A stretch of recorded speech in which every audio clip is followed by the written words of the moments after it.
કષ્ટભંજન દેવ હનુમાનજી મંદિર સાળંગપુર ધામથી આપ સર્વે ભક્તોને અમારા વંદન છે. જય શ્રી સ્વામિનારાયણ, જય શ્રી રામ, જય કષ્ટભંજન દેવ.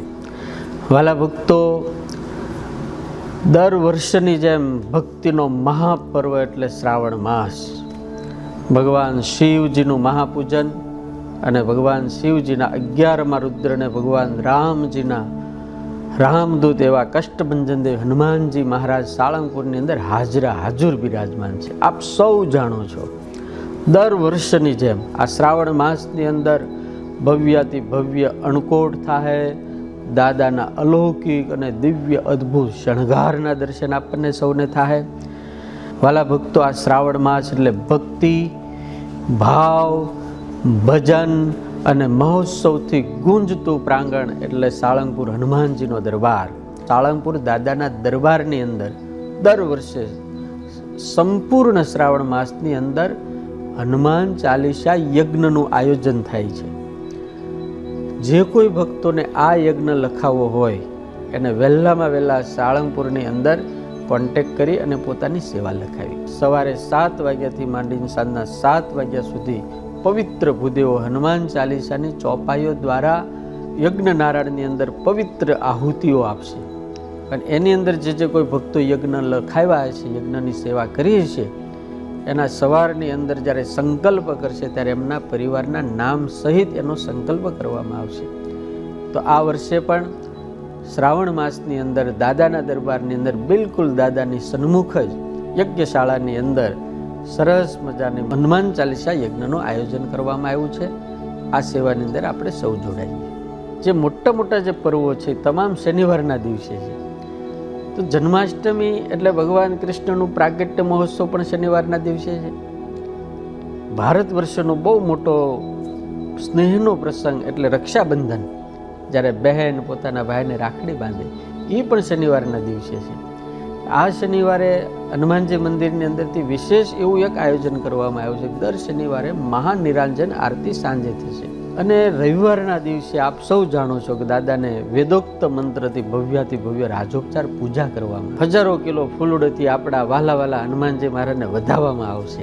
અને જન્માષ્ટમી તો દાદાના દરબારમાં જ જન્માષ્ટમીના દિવસે આપણે સવારે મટકી ફોડનો બહુ મોટો ભવ્યાતિ ભવ્ય કાર્યક્રમ છે. કેટલાય કલાકારો આવી અને અદ્ભુત આ નજારો આપણને, જેમ કૃષ્ણ આજથી હજારો વર્ષ પહેલાં ગોકુળની અંદર મટકી ફોડી અને માખણ જે ભક્તોને પોતાના મિત્રોને ખવડાવતા, એવી જ રીતે સાળંગપુર દાદાના બિલકુલ સામે જ, દાદાના નજરની સામે લાખો ભક્તોની હાજરીની અંદર આપણે ભગવાન કૃષ્ણના પ્રાગટ્ય મહોત્સવને બધા ઉજવીશું. અને રાત્રિએ રાસ ગરબા છે, એની અંદર નાચવાનું, કૂદવાનું અને ભગવાન કૃષ્ણને આ જગતની અંદર લાવવા માટે, આપણે આ જગતની અંદર જે ભગવાન પ્રગટ થાય એનું સ્વાગત કરવા માટે આપણે બધા જ દાદાના દરબાર પર ભેગા થઈશું. કારણ કે હનુમાનજી મહારાજનું જે સાનિધ્ય છે, પ્રાંગણ છે, એ ભક્તિમય છે, ભાવમય છે, ઉત્સાહમય છે, આનંદમય છે, ખુશીમય છે. દાદાના દરબારમાં જે કોઈ ભક્ત આવે એને ઉત્સાહ ને આનંદ જ થાય છે. એટલે આવો આપણે સૌ ભેગા થઈ સંપૂર્ણ શ્રાવણ માસ દાદાના દરબારમાં ઉજવીએ. અને આ મોટા મોટા જે પર્વો છે એ પણ દાદાના દરબારમાં ઉજવીએ. શ્રાવણ મહિનાની અંદર બહુ મહત્વનો પ્રસંગ એટલે રક્ષાબંધન. ભારત વર્ષ સનાતન હિન્દુ ધર્મની તમામ બહેનો અને દીકરીઓ પોતાના ભાઈને સ્નેહનું રક્ષાબંધન બાંધતી હોય છે. ત્યારે આપણે સાળંગપુર દાદાના દરબારની અંદર હજારો બહેનો ભાવથી, ભક્તિથી, પ્રેમથી, સ્નેહથી, સમર્પણ ભાવથી દાદાને પોતાના ભાઈ માની, પોતાના બાપ માની અને રક્ષા મોકલતા હોય છે. નાના નાના બાળકો પણ એવડી મોટી મોટી મસ્ત રાખડીઓ બનાવી દાદાને અર્પણ કરતા હોય છે. બહેનો પોતાનો એકદમ સ્નેહપત્ર, પ્રાર્થના પત્ર પણ દાદાને મોકલતા હોય છે.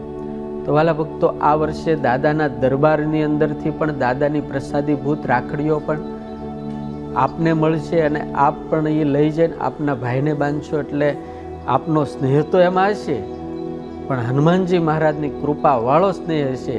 એટલે આપણી સૌની દાદા પણ અને બહેનનો ભાવ પણ રક્ષા કરશે. અને આપ સર્વે બહેનો પણ જ્યારે દાદાને ત્યાં રાખડી મોકલો છો ત્યારે અમે એક એક રાખડી હનુમાનજી મહારાજને અર્પણ કરીએ છીએ. આપના પત્રો, પ્રાર્થના પત્રો પણ અમે દાદાને અર્પણ કરીએ છીએ. અને અમે સૌ સંતો ભેગા થઈને હનુમાનજી મહારાજને પ્રાર્થના કરીએ છીએ કે હે હનુમાન દાદા, હે કષ્ટભંજન દેવ, આ જે તમારી દીકરીઓ સ્નેહનો પત્ર મોકલ્યો છે, પ્રાર્થના પત્ર મોકલ્યો છે, અથવા તો રાખડી મોકલી છે, એને અંગીકાર કરજો અને એની રક્ષા કરજો. તો આવો આપણે સૌ દાદાની જ રાખડી લઈએ અને આપણા ભાઈઓને બાંધીએ અને આપણે સૌ સરસ મજાની રાખડી બનાવી અને દાદાને ત્યાં અર્પણ કરીએ તો દાદા પણ આપણી સાથે સ્નેહના બંધનથી બંધાય. આપ સૌને મારી વિનંતી છે, જોજો ભૂલતા નહીં, દરેક શનિવારે હનુમાનજી મહારાજને ભવ્ય અણકોટ હશે, અલૌકિક અદ્ભુત અલગ અલગ પ્રકારના શણગારો હશે. એટલે આ શ્રાવણ માસની અંદર આપણે દર શનિવાર દાદાના દરબારમાં, દર મંગળવાર પણ દાદાના દરબારની અંદર આવીને ઉજવીએ અને દાદાના ભાવની અંદર, દાદાની ભક્તિની અંદર આપણે સૌ ભીંજાઈએ. હનુમાનજી મહારાજને પ્રાર્થના આપણે સર્વે કરીએ કે હે હનુમાન દાદા, અમારું જીવન પણ કાયમ આવું ભક્તિ, ઉત્સાહ, ઉત્સવમય રહે એવી અમારી ઉપર કૃપા કરજો.